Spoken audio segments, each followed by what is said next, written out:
मल्लिकार्जुन खड़गे जी।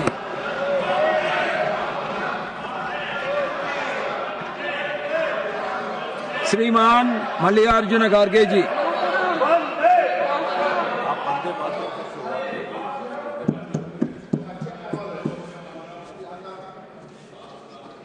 सभापति महोदय,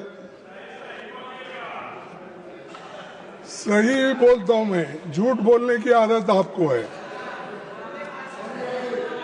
सर, मैं वंदे मातरम से शुरू कर। वंदे वंदे वंदे। आप भी जरा बोलिए, आप तो सो गए, आप भी सो गए। सोने दो, क्योंकि जब मुल्क जागता रहेगा वो सोते रहे तो ही अच्छा रहेगा। सर ठीक है, बैठो भाई। सर, आपका मैं बहुत ही आभार मानता हूं। आप मुझे होम मिनिस्टर बोलने के बाद मुझे आपने समय दिया, इसीलिए मैं आपका धन्यवाद करता हूं। सर, राष्ट्र गीत वंदे मातरम 150 साल के ऐतिहासिक मौके पर सदन में अपने विचार रखने का मुझे अवसर मिला है। मैं सौभाग्यशाली हूं और ये गाना मैं 60 साल से गा रहा हूं, क्योंकि मैं 55 साल तो इसी में गुजारा, एमएलए, एमपी, राज्यसभा मेंबर। सो इसीलिए मुझे तो वंदे मातरम गाना पहले से ही मुझे आदत हो गई है, हम गाते रहते। लेकिन वो वंदे मातरम नहीं गाने वाले अब शुरू किए हैं, उनके लिए मैं धन्यवाद अर्पित करता हूँ। ये तो वंदे मातरम की ताकत है सर। और वैसे तो ये राष्ट्रीय उत्सव का विषय है, बहस नहीं, मगर सबसे पहले मैं इंडियन नेशनल कांग्रेस की ओर से महान रचनाकार जो बंकिम चट्टोपाध्याय को नमन करता हूं, उन सेनानियों को भी नमन करता हूं। वंदे मातरम का नारा लगाते हुए आजादी के आंदोलन में जिनको बलिदान दिए उनको भी मैं नमन करता हूं। वंदे मातरम गीत भारत के सार्वजनिक जीवन में तब प्रवेश करता है जब गुरुदेव रविंद्रनाथ टैगोर ने 1896 में कांग्रेस के कलकत्ता अधिवेशन में पहली बार गाया था, और जिसका जिक्र हमारे होम मिनिस्टर ने अपने इस पे किया, लेकिन इसका बैकग्राउंड क्या था ये नहीं बोले। जो चीज उनको अच्छी लगती है और कांग्रेस को टोकने के लिए, हमारे लीडरों का अपमान करने के लिए जो बोलना है वही कट पेस्ट करके बोलते हैं, दूसरा नहीं बोलते। ये आदत है, लेकिन क्या कर सकते सर, चंद लोगों की वो आदत से मजबूर होते हैं, वही बात बार बार करते हैं। सर, इस तरह वंदे मातरम को आजादी का नारा बनाने का काम कांग्रेस पार्टी ने किया। कांग्रेस ने अपने अधिवेशनों और कार्यक्रम में वंदे मातरम के नियमित गायन की परंपरा शुरू कर दी। क्या आप लोगों ने अपने पार्टी का कार्यक्रम शुरू होता, ये आपने पहले कर दिए थे?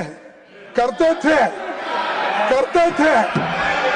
अरे आप तो हर चीज के खिलाफ करते हो, फिर भी आपको मैं बार बार टोकना नहीं चाहता, लेकिन आपको मालूम होना चाहिए, आपका इतिहास ये है कि आप हमेशा देशभक्ति के गाने को, आजादी को और आजादी के लड़ाई के खिलाफ आप थे, कभी भी आप उसके फेवर में नहीं।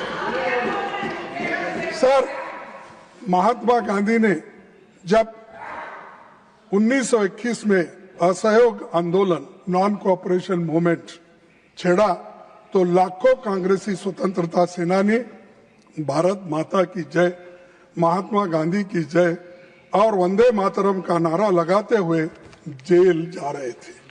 आप क्या कर रहे थे? ब्रिटिशों के पास नौकरी कर रहे थे। निकाल के देखो।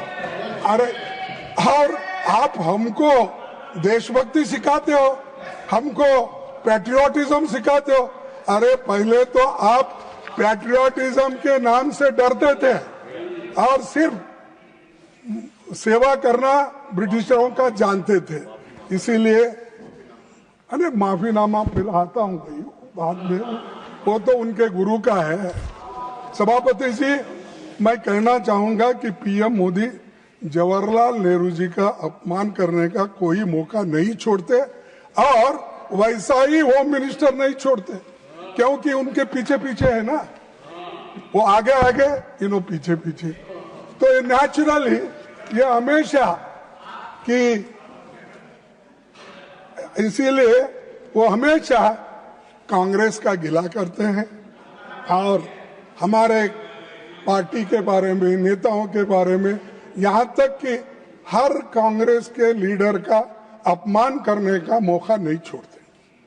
लेकिन मैंने प्रधानमंत्री का भाषण सुना और उन्होंने नेहरू जी पर आरोप लगाया और कहा कि 1937 में नेहरू जी के नेतृत्व में कांग्रेस पार्टी ने मूल वंदे मातरम गीत से महत्वपूर्ण पद हटा दिए थे। अभी जिसका जिक्र उन्होंने किया, यहां तक भी किया कि मुसलमानों का नाम लेके उनको डर के वो हटा दिए, ये भी कहा उन्होंने। सर, ये बातें आप अब बता रहे हैं, जब आप मुस्लिम लीग के साथ मिलकर गवर्नमेंट किए, श्यामा प्रसाद मुखर्जी और मुस्लिम लीग मिलके आपने बंगाल में जो गवर्नमेंट की, कहाँ गया था देशभक्ति? कहाँ गया था आपका देशभक्ति? कहाँ थे आप लोग? क्या देश के लिए कोई? अरे ये लोग, अरे पढ़ो, आपका इतिहास मालूम होता है। सर, प्रधानमंत्री जी ने सुभाष चंद्र बोस को नेहरू जी की चिट्ठी का, सर प्रधानमंत्री जी ने सुभाष चंद्र बोस को नेहरू जी की चिट्ठी का भी जिक्र किया। हमेशा की तरह उन्होंने फिर से सदन को गुमराह किया। प्रधानमंत्री के आरोप तथ्य से परे हैं और लोगों को भ्रमित करने वाली है। सर, सच्चाई ये है 16 अक्टूबर 1937 को नेताजी सुभाष चंद्र बोस ने गुरुदेव रविंद्रनाथ टैगोर को पत्र लिखा और उनसे पूछा कि कांग्रेस को वंदे मातरम के प्रति क्या रुख अपनाना है। ये किसने लिखा? नेताजी सुभाष चंद्र बोस। उनके बारे में भी डाउट है आपको?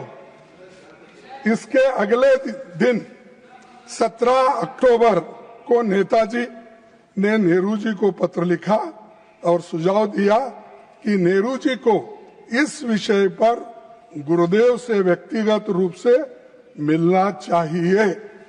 ये सुभाष चंद्र बोस के वाक्य है।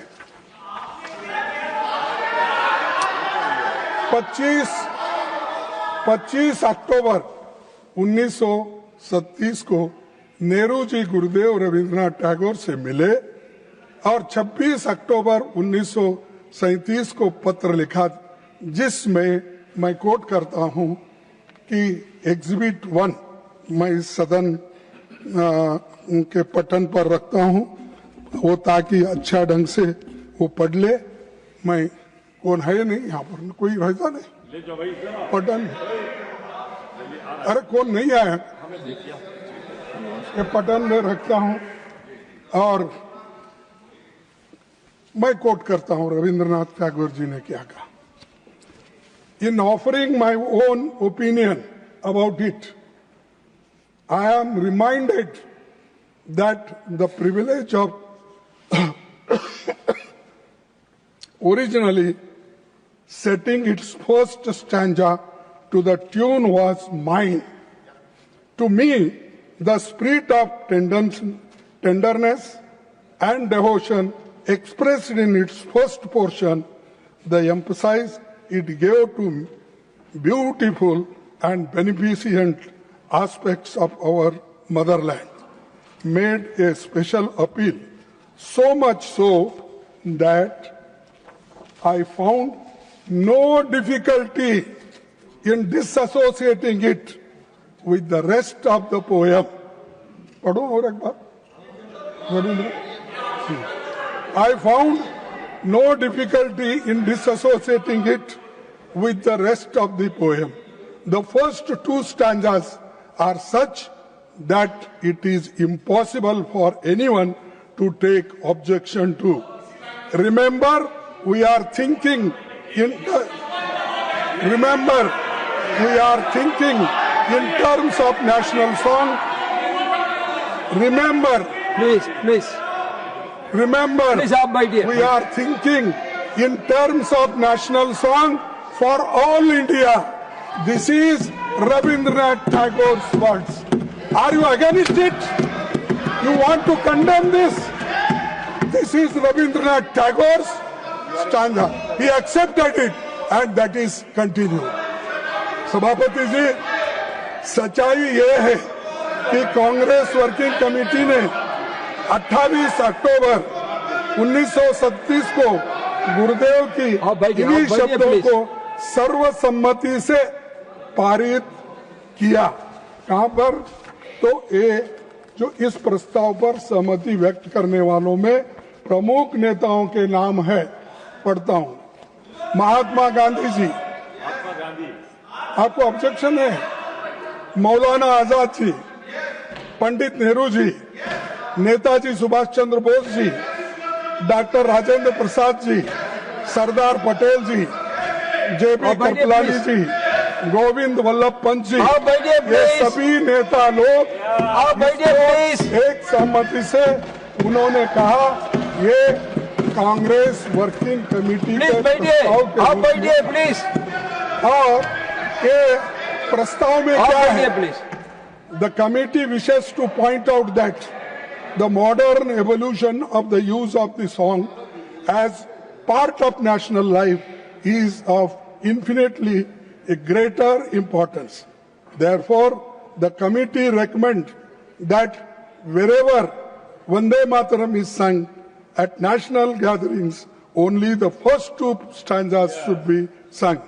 With perfect freedom to organize to sing any other song of unobjectionable character can be sung.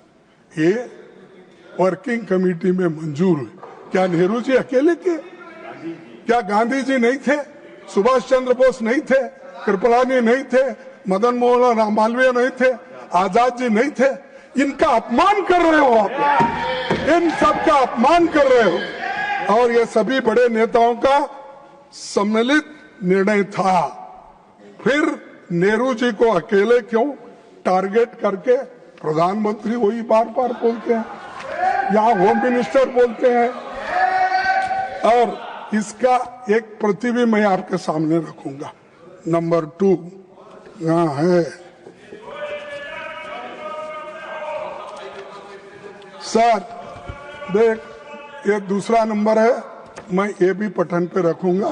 Please ये पढ़ लीजिए, क्योंकि आप नहीं पढ़े होंगे कांग्रेस का इतिहास। सिर्फ आप गोलवरकर का, मनुस्मृति का ये किताबें पढ़े हैं, ये भी जरा पढ़ो, इसीलिए मैं आपको दे रहा हूं। सर, इस मुद्दे पर एक नया विवाद खड़ा करके मोदी जी ने न केवल राष्ट्रीय नायकों का बल्कि विशेष रूप से गुरुदेव रविंद्रनाथ टैगोर का भी अपमान किया।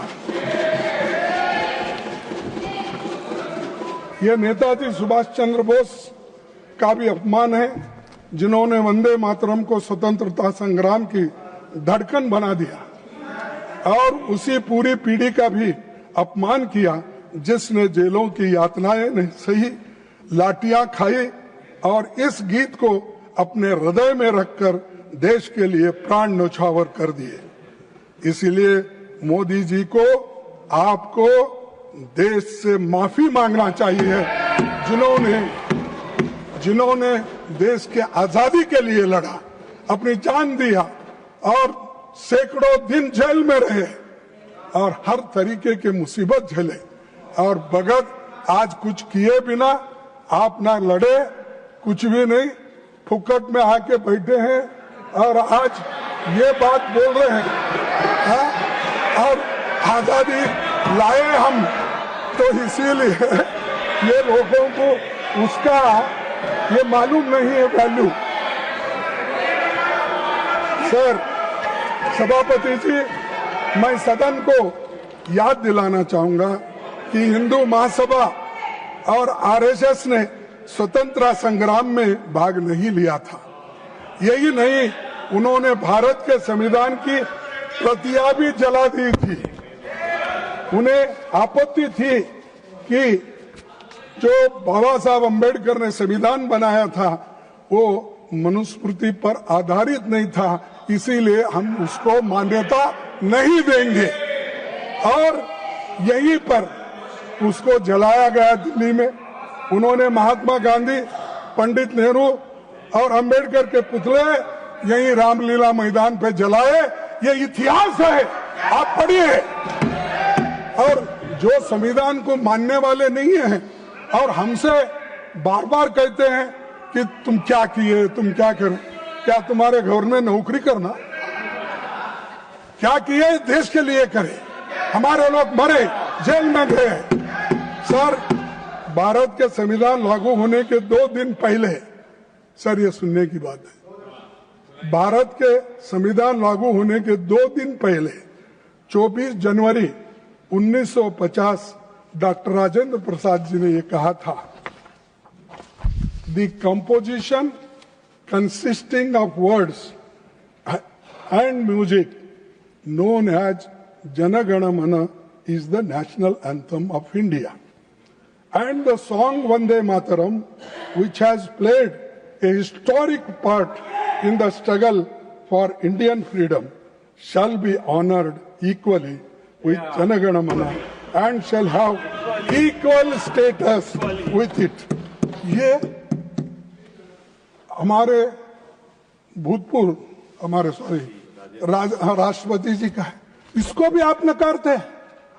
अरे जो चीजें इतिहास के पन्नों में आए हैं, तारीख लिखा है, उस तारीख को भी आप मानने वाले नहीं हैं। तो मेरे को समझ में नहीं आ रहा किस चीज को मानते हैं। क्या हिटलर के बुक को मानते हैं, किसके लिए? और हमेशा आपकी आदत हो गई है कि कांग्रेस को गालियां देना और नेहरू जी को टारगेट। अरे नेहरू जी का इमेज खराब करने के लिए अगर आप बैठे हैं, वो नामुमकिन है, वो सबसे ऊंचा है दुनिया में उसका नाम है।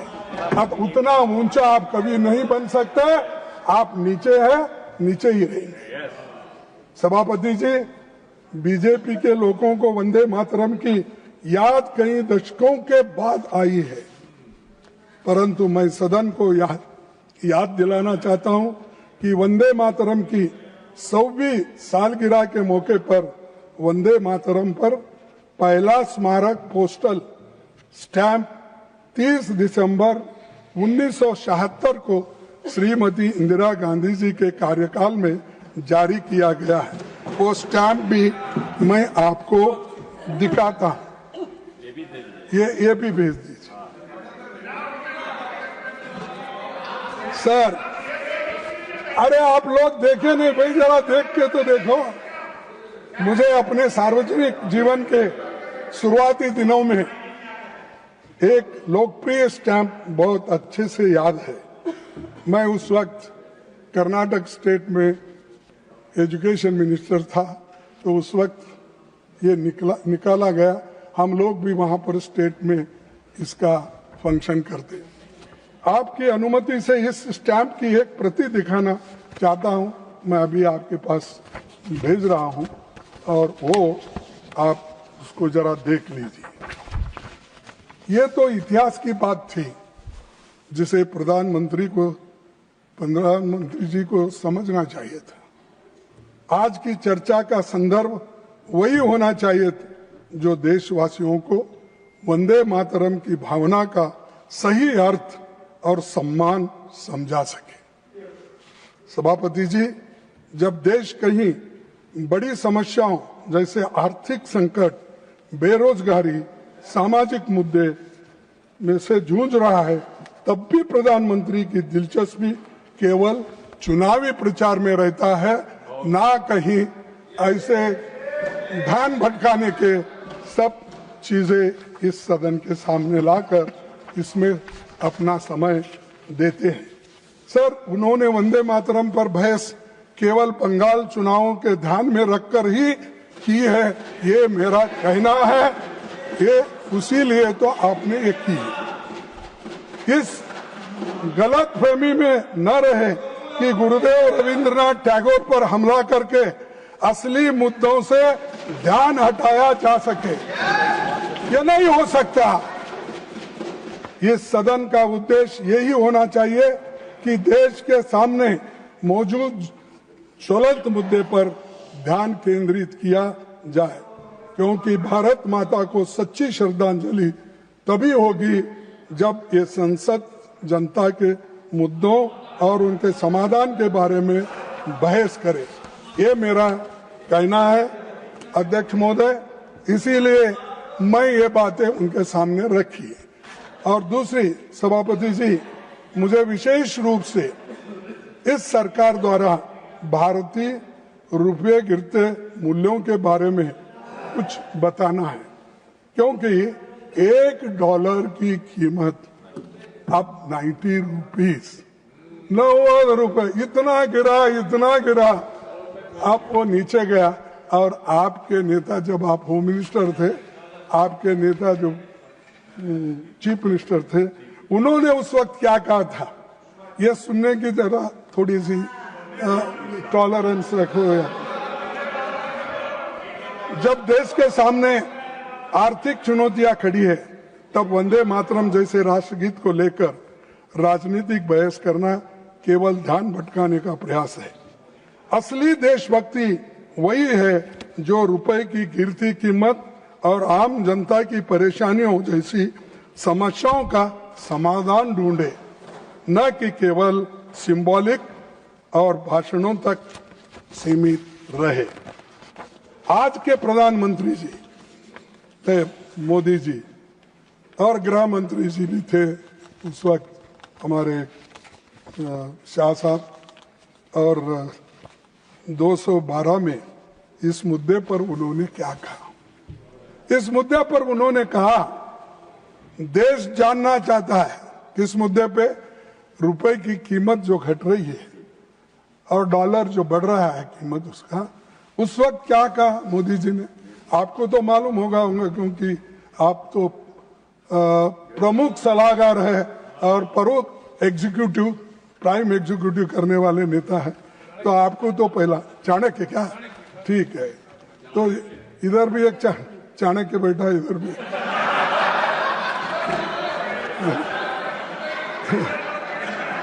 तो अरे बेटो, देश जानना चाहता है। प्रधानमंत्री जी, ये उन्होंने कहा, देश जानना चाहता है।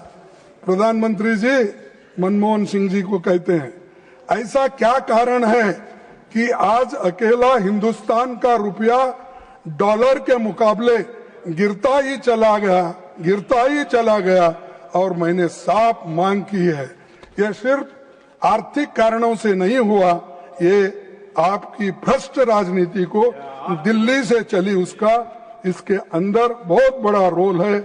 मैं बहुत गंभीरता से ये आरोप कर रहा हूं। क्या आपके पास भी ऐसा ही हुआ? आप भी भ्रष्ट हैं? आप तो बोलते मैं पाक हूं, स्वच्छ हूं, कहां है? ये दर्शाता है आप आज पूरे हिंदुस्तान, पहले जो था उससे बदतर हो गई आपकी गवर्नमेंट, और आज जो उस वक्त 55-60 रुपए था आज 90 रुपए। अरे गिर गया, इतना गिर गया, इतना गिर गया। आज वो हिमालय से नीचे गिरने के बाद आदमी के टुकड़े टुकड़े भी नहीं मिलते, वैसा हो गया। सर ये शब्द मोदी जी के हैं, मेरे नहीं है, उनका कोट है। लेकिन मैं ये पूछना चाहता हूं कि जिन कारणों का हवाला देकर आपने उस समय हम पर आरोप लगाए थे, क्या वही कारण आज रुपए के लगातार गिराने की वजह बन गई है? तो ये आप लोगों का कहना है। तो अध्यक्ष महोदय, अब आपकी चिंता बहुत बड़ी है, हम चिंतित भी है।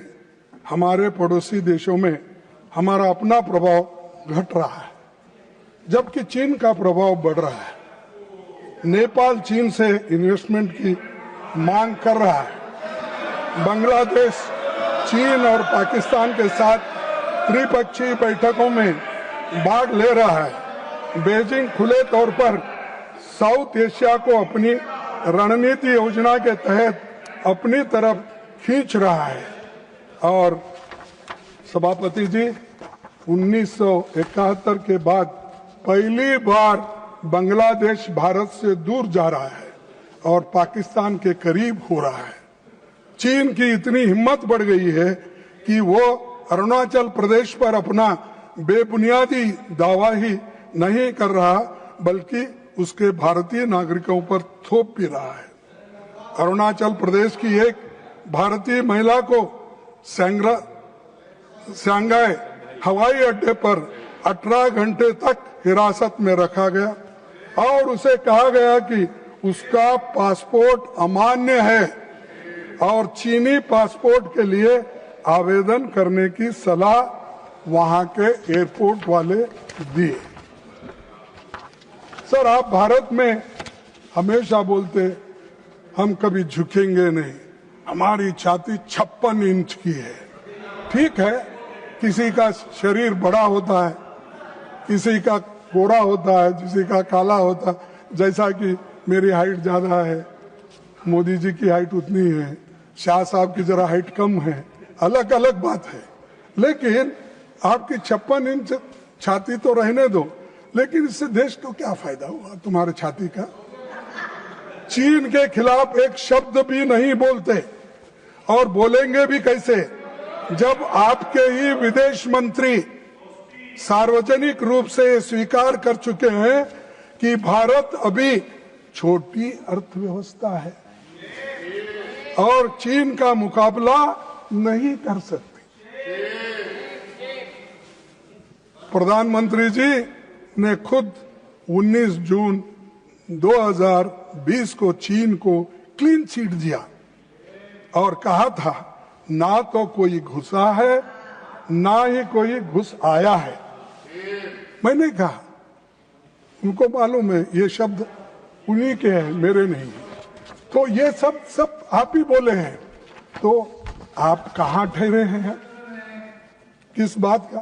और फिर अमेरिका मामले में मोदी फिर एक बार, ट्रम्प फिर एक बार, ऐसा कुछ बोलते फिरे, लेकिन पाप बेचारे उनका प्रचार का असर नहीं हुआ, वो हार गए और बड़े मुश्किल के साथ इस बार वो चुन के आए। लेकिन दोस्ती में कमी हो गई है पहले से। अमेरिका के मामले में राष्ट्रपति डोनाल्ड ट्रंप के बार बार दावा किया कि उन्होंने भारत और पाकिस्तान के बीच युद्ध रोक दिया। सभापति जी, पिछली बार जब मैंने इस विषय पर चर्चा की थी तब मैंने बताया था कि वो ये बात कितनी बार दोहरा चुके हैं। उन्होंने इसे इतनी बार कहा है कि गिनती करना भी मुश्किल है, उतने बार ट्रंप ने बार बार कहा है। मैंने सुनाया, मैंने कॉम्प्रोमाइज कराया, मैंने सब कुछ किया। अरे you please stick to the subject, don't deviate too much from the subject, then unnecessarily the house is getting disturbed. Please look to the subject. Look, come back to the subject. ये भारत की बात हो गई और हम भारत के लिए और दूसरी बात, सर अमेरिका ने हमारे व्यापारियों को टैरिफ लगाकर बर्बाद कर दिया है।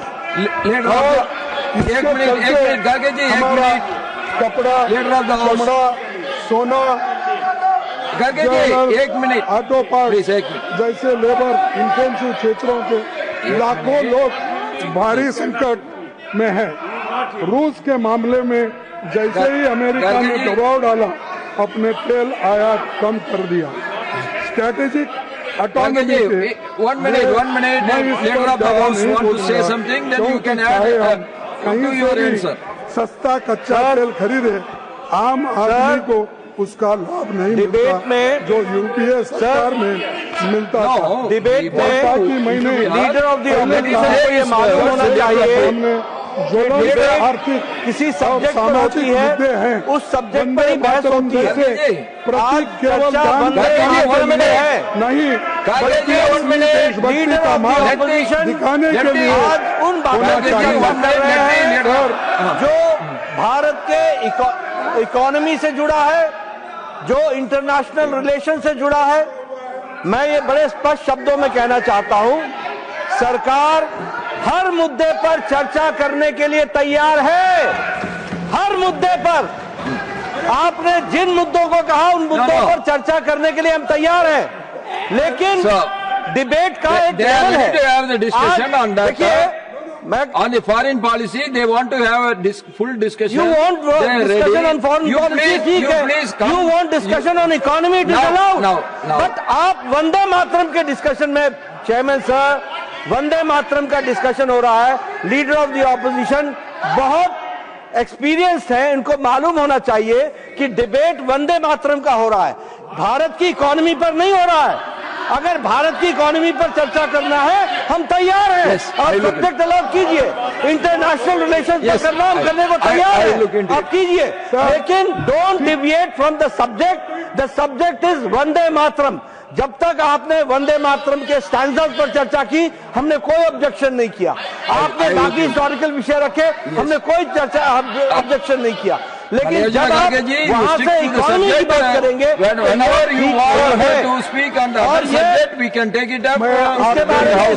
भी करें। सुरक्षा विफलताओं के बारे में आपको बताना चाहता हूं। 2014 से 2023 तक भारत में 2237 आतंकवादी घटनाएं हुई, जिनमें 3006 नागरिक और 586 सुरक्षाकर्मी मारे। हम लोगों के कई बड़े दर्दनाक शामिल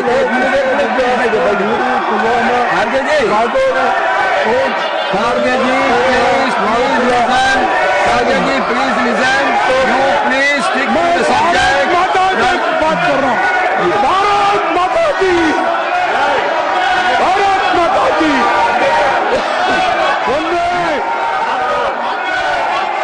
सर, प्रधानमंत्री जी और गृह मंत्री जी इस देश के आतंकवादी हमलों को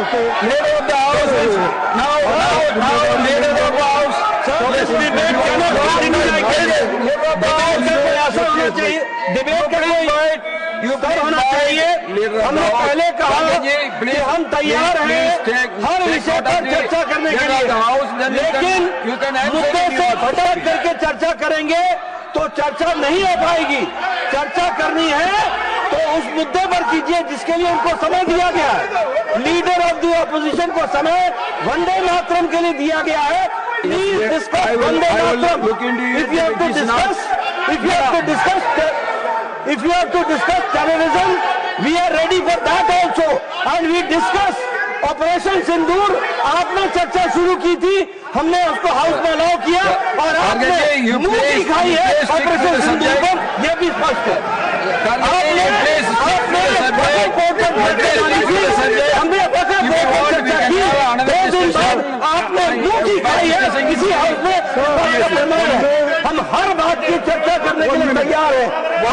इकोनॉमी पर चर्चा हो, हम तैयार हैं। आप टाइम तय कीजिए। आप इंटरनेशनल रिलेशन पर चर्चा करना चाहते हैं, लेकिन वंदे मातरम की आड़ में, वंदे मातरम की अगर आप इस तरीके से चर्चा को डिबेट करेंगे और आप डिस्कशन को हाईजैक करना चाहेंगे तो ये नहीं हो पाएगा। इस तरीके का हमको That is not correct. Bhagyaji, you stick to the subject.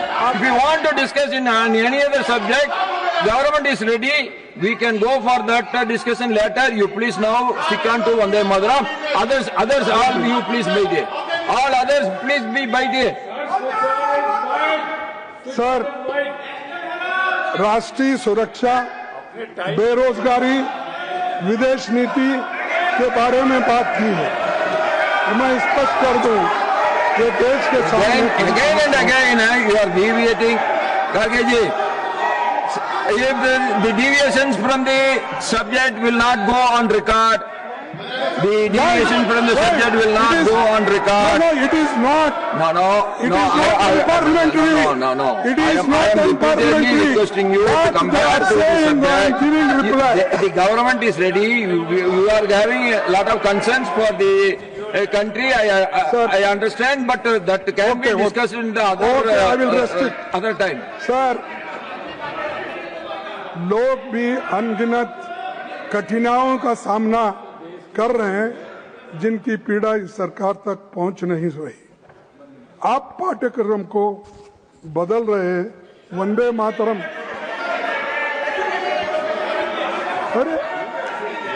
अरे तुम्हारे कमियां गिन रहा हूं। आप No. तुम्हारे कमियां गिन रहा हूं। भागो मत। No. You are. It is only your speech has created. They were listening, but your speech only has created. Your speech only created the controversy. Please stick to the subject. You please stick to the subject. And आज भी दलितों को that is not correct. That is not correct. Nothing will go on record unless the house comes in an order. Nothing will go on record unless the house comes to an order. Nothing will go on record, Bhagyaji. Nothing will go on record unless the house comes in order. Please, you bite here. You please bite here. I will request him not to deviate from the subject. You please bite here. I am requesting him not to deviate from the subject. You all please bite here. Bhagyaji, you are a very senior person. You should be an exemplary to all the young member of parliament. I am requesting you not to deviate. The government is already given their consent. They want to discuss separately the economics, security separately. You come back to the Vande Mataram and you speak, please. Others all fight here. Sir, आज भी Honorable leader of the house want to say something. You hear it? No. Let him say. मैं खड़गे जी से विनम्र भाव से ये निवेदन करना चाहता हूं कि जो आज राज्यसभा में वंदे मातरम पर चर्चा हो रही है, बहुत हाई क्वालिटी की डिबेट चल रही थी। मैं चाहता हूं कि इसकी क्वालिटी इसी प्रकार से रहे। मैं दोबारा निवेदन उनसे करना चाहता हूं, आपने भारत की इकोनॉमी पर चर्चा चाहिए है, हम करने के लिए तैयार हैं। आपने इंटरनेशनल रिलेशंस पर चर्चा मांगी हो, हम करने के लिए तैयार है। हमने पहले भी कहा ऑपरेशन सिंदूर और उसके इंपैक्ट के बारे में आपने चर्चा मांगी थी, हम यहाँ चर्चा हुई और ये अलग बात है कि आपको मुंह की खानी पड़ी उस पर। फिर आपने और भी चर्चा मांगी थी वक्फ बोर्ड पर, वो भी चर्चा इस हाउस में हुई है, उसमें भी आपको मुंह की खानी पड़ी है। आपने अन्य विषयों पर भी चर्चा मांगी, आपको मुंह की खानी पड़ी। लेकिन आज वंदे मातरम का डिस्कशन चल रहा है, कृपया करके ये रिटन टेक्स्ट मत पढ़िए, ये रिटन टेक्स्ट मत पढ़िए। आप वंदे मातरम पर चर्चा कीजिए, इस तरीके से आप एजुकेशन पर चर्चा करेंगे, आप इकोनॉमी पर चर्चा करेंगे, आप इंटरनेशनल। ये डिबेट का तरीका नहीं है, ये डिबेट का तरीका नहीं है। डिबेट का तरीका है सब्जेक्ट तय होता है, यू स्पीक। और मैं आपसे निवेदन करूंगा, and I need your protection to maintain the standard of the debate. Anything irrelevant to the subject should be expunged from the proceedings. Anything unparliamentary will not go on record.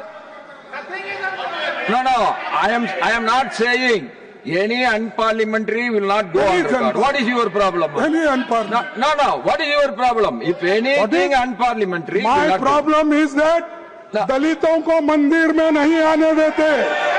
My problem is that शादी में घोड़े पर बैठकर चल नहीं देते.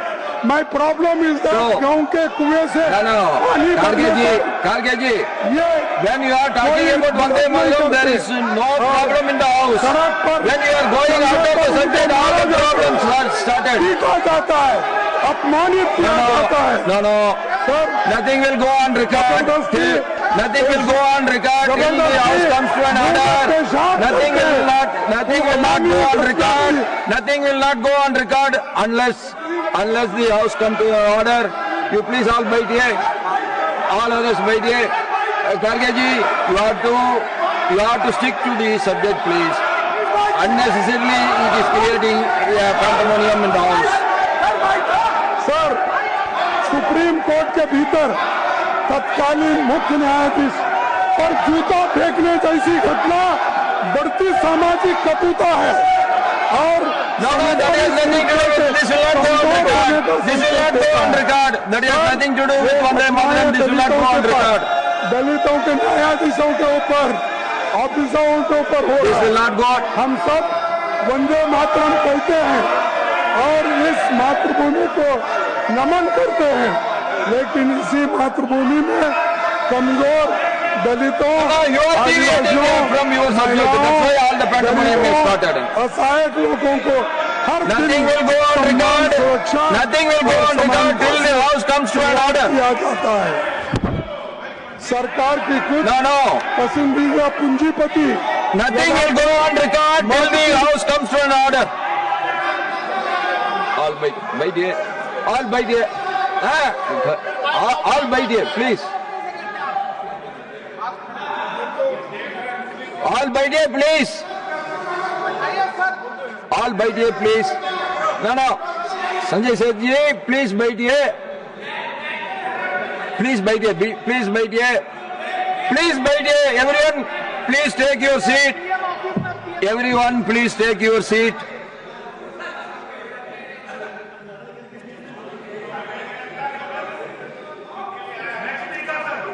Now, 1 minute, Karge ji, 1 minute. When we are discussing about a subject, my humble request to all the members, please stick to the subject. If you want to discuss anything extra, the government is ready. We can plan it in the future. We can have it and we can have a fruitful discussion on that subject.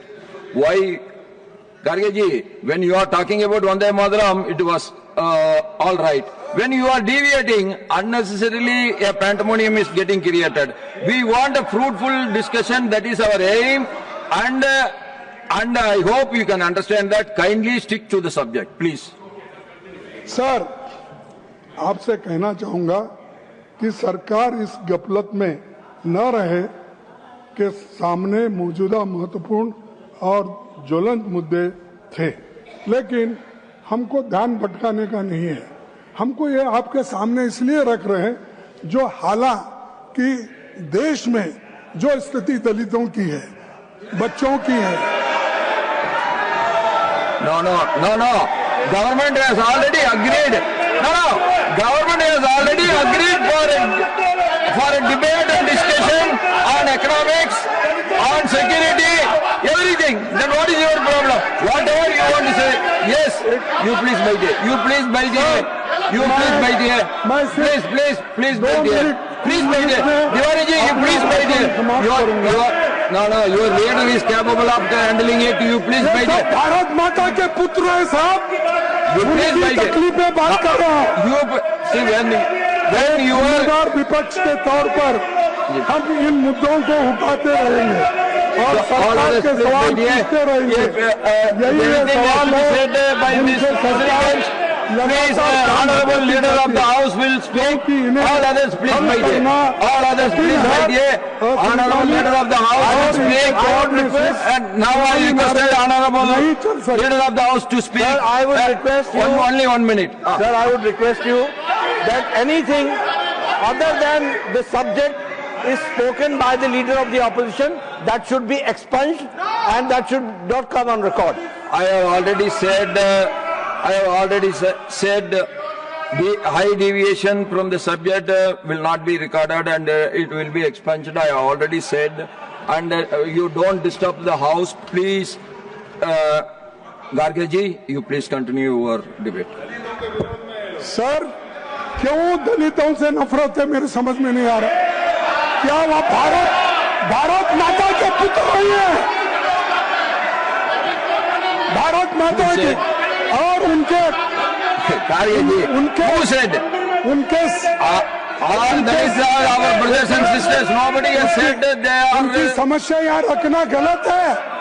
They are different from ours. Nobody has said. Why you are taking it? सभापति जी, देश जानता है वो भारत माता के पुत्र है और भारत माता के सुपुत्रों के बारे में हम बात करना now again honorable leader of the house, you are Garge ji, whenever you are deviating from the subject, the house will get disturbed. That you have to understand it. Now, sir, honorable leader of the house. Again, I would like to make it very clear कि हमारी सरकार दलितों का बहुत प्रमुख स्थान में है। Please don't stand anywhere. भाइयों को हम Please don't stand anywhere. कहीं ये संदेश नहीं जाना चाहिए क्योंकि ये सब्जेक्ट से अलग होकर के बात कर रहे हैं। इस बात का विरोध है। दलित हमारे बहुत आदरणीय है, सबको हम ध्यान में रखते हैं और मोदी जी के नेतृत्व में दलितों का जितना भला हुआ है वो कभी नहीं हुआ है। इस बात को भी हमको ध्यान में रहना चाहिए। लेकिन फिर से मैं कहना चाहता हूं, प्लीज खड़गे जी, अगर आपकी स्पीच का कोई पेपर बदल गया है तो 2 मिनट रुक जाइए, सही पेपर लेकर के डिस्कशन कीजिए। कोई बदला हुआ स्पीच का पेपर ले आए आप, उसको मत रखिए। Now, Garge ji, all others, please be seated. Please be seated. Garge ji, don't deviate from subject. If you deviate from subject, that will not go on record. Please don't deviate. ना कि वंदे मातरम का सच्चा सम्मान BJP RSS ने कभी किया नहीं। इन्होंने 50 साल तक तिरंगे को ठुकराया, जिन्होंने भारत छोड़ो आंदोलन का विरोध किया और इन्हें ही सरदार पटेल ने नफरत और हिंसा फैलाने के लिए बैन कर दिया था। आज वही हमें यहाँ इस राष्ट्रभक्ति का गीत और भाषण दे रहे हैं। देखिए कैसी विडंबना है, जो लोग कुछ नहीं कर पाए वही हमको पाठ पढ़ा रहे हैं। इसके विपरीत वंदे मातरम को पहली बार 1896 में कांग्रेस ने गाया। आजादी के हर चरण में इसे ध्वजवाहक बनाकर आगे बढ़ाया और इसे औपचारिक रूप से राष्ट्रीय गीत का भी दर्जा दिया। सर, आज भी हम कहते हैं कि इनकी पार्टी बीजेपी आरएसएस का गीत अलग है, क्योंकि इनका गीत अलग ही है। ये वंदे मातरम नहीं है। हमारा गीत वंदे मातरम है और आरएसएस का झंडा अलग है और तिरंगा हमारा है। आरएसएस की किताब मनुस्मृति है, हमारा संविधान है। ये साफ है कि आरएसएस और बीजेपी के भले ही आज नींद से जागी है, इसीलिए बहस कर रही है। कांग्रेस ने वंदे मातरम को आजादी के आंदोलन का नारा बनाया और आजादी के बाद राष्ट्रगीत का दर्जा कांग्रेस ने दिया। सभापति जी, आखिर में मैं सरकार में बैठे लोगों से ये कहना चाहूंगा, कम से कम ये तो सुने। आखिर में मैं सरकार में बैठे लोगों से कहना चाहूंगा कि असत्य फैलाकर राष्ट्रीय नायकों पर कीचड़ उछालकर अपनी विफलताओं पर पर्दा डालने का काम बंद कीजिए। संविधान को बनाने वाले नायकों और देश की आजादी में अपना सब कुछ कुर्बान करने वाले नेताओं का सम्मान करना सीखिए। आप जब भी इनको अपमानित करेंगे तो ये बात भी खुलकर सामने आएगी कि देश की आजादी में आपके पूर्वजों का कोई भूमिका नहीं है। गांधी जी, नेहरू जी और स्वाधीनता आंदोलन के सभी नायकों की सोच से देश को आजादी मिली, दुनिया में प्रतिष्ठा मिली। इनके विवेक पर सवाल खड़ा करके आप देश दुनिया में अपनी हंसी मजाक न उड़ालें। वंदे मातरम का सम्मान करना सीखिए। विधानसभा के चुनाव आते जाते रहते हैं, लेकिन वंदे मातरम का सम्मान करना, उसका समान दृष्टि से लोगों को देखना, ये काम आप सीखेंगे। ये मैं नहीं बैठो भाई, तो ये मैं उनसे विनती करना चाहता हूं। और आखिर में एक बात बोलता हूं और बोल के मेरे शब्द को खत्म करता हूं। विराम बोलो, खत्म, समाप्त करता हूं।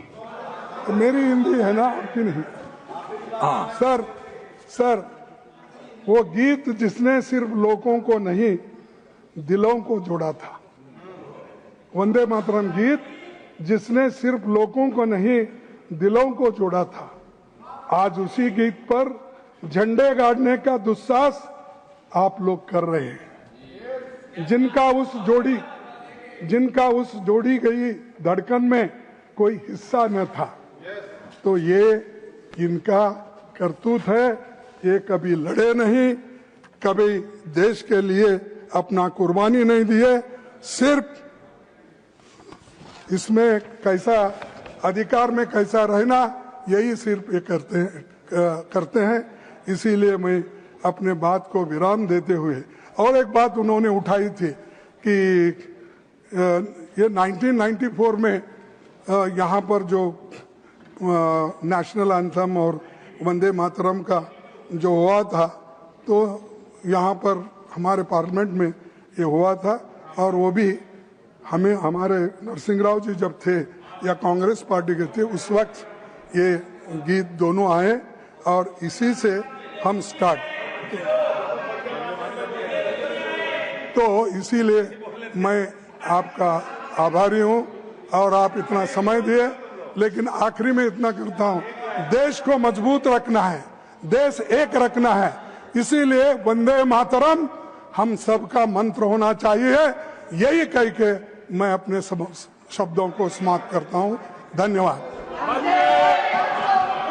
श्रीमान सुगंधु शेखर राय।